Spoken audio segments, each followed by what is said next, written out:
Di jantung Pulau Papua, berdiri sebuah gunung yang selama puluhan tahun mengubah nasib sebuah bangsa. Dari perut bumi inilah, emas dan tembaga bernilai miliaran dolar diangkat setiap hari.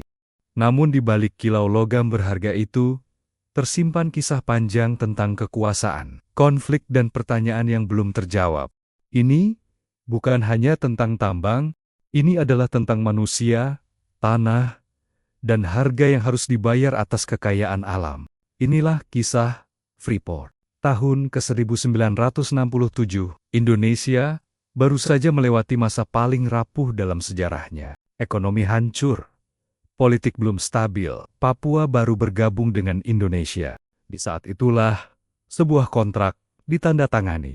Kontrak karya pertama antara pemerintah Indonesia dan Freeport, perusahaan tambang asal Amerika Serikat. Kontrak ini menjadi kontrak pertambangan asing pertama, gerbang masuk modal besar, sekaligus awal dari kontroversi panjang. Banyak kritik muncul. Wilayah konsesi sangat luas. Hak negara dianggap minim. Perlindungan masyarakat adat nyaris tidak dibahas. Namun saat itu, negara memilih satu hal, bertahan hidup secara ekonomi. Tanah sakral yang berubah jadi tambang. Bagi masyarakat adat Amungme, gunung bukan sekedar batu. Gunung adalah ibu. Gunung adalah roh. Gunung adalah sumber kehidupan. Namun, ketika negara menetapkan tanah sebagai milik negara, makna adat perlahan menghilang dari hukum. Freeport datang membawa peta, alat berat, dan izin negara.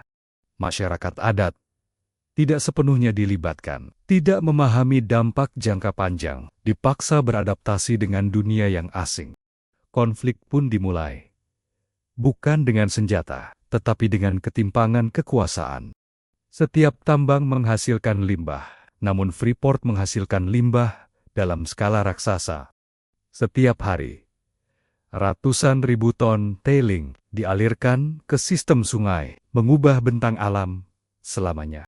Perusahaan menyebut metode ini sesuai izin dan kajian teknis.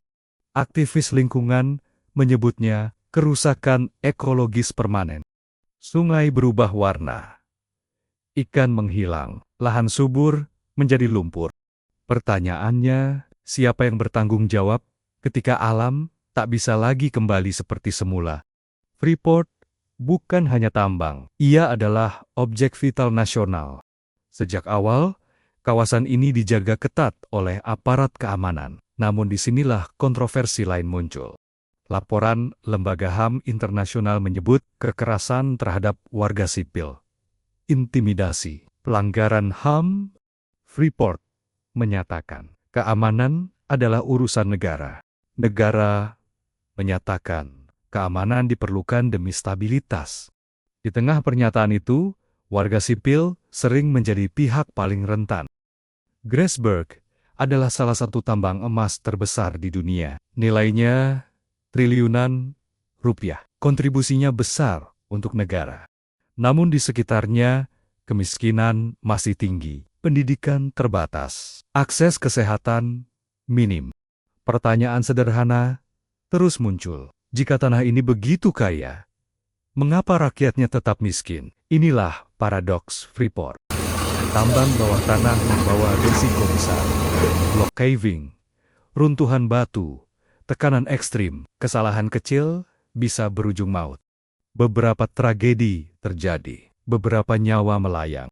Setiap kecelakaan menimbulkan pertanyaan, apakah produksi lebih penting dari keselamatan? Selama puluhan tahun, Freeport dianggap simbol dominasi asing. Hingga akhirnya, pada 2018, Indonesia mengambil alih 51% saham. Freeport berubah status. Negara menjadi pemegang kendali mayoritas. Namun, pertanyaan baru muncul. Apakah ini benar-benar kemenangan rakyat? Atau hanya perubahan di atas kertas? Hari ini, Freeport memasuki era baru. Tambang bawah tanah raksasa.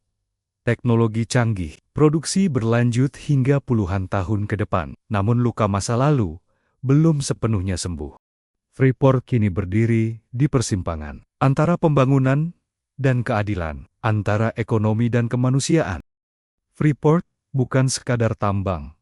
Ia adalah cermin tentang bagaimana sebuah bangsa mengelola kekayaannya, tentang siapa yang diuntungkan dan siapa yang harus berkorban. Pertanyaannya bukan lagi berapa banyak emas yang dihasilkan, tetapi apakah kita sanggup membayar harga kemanusiaannya? Ini bukan akhir cerita.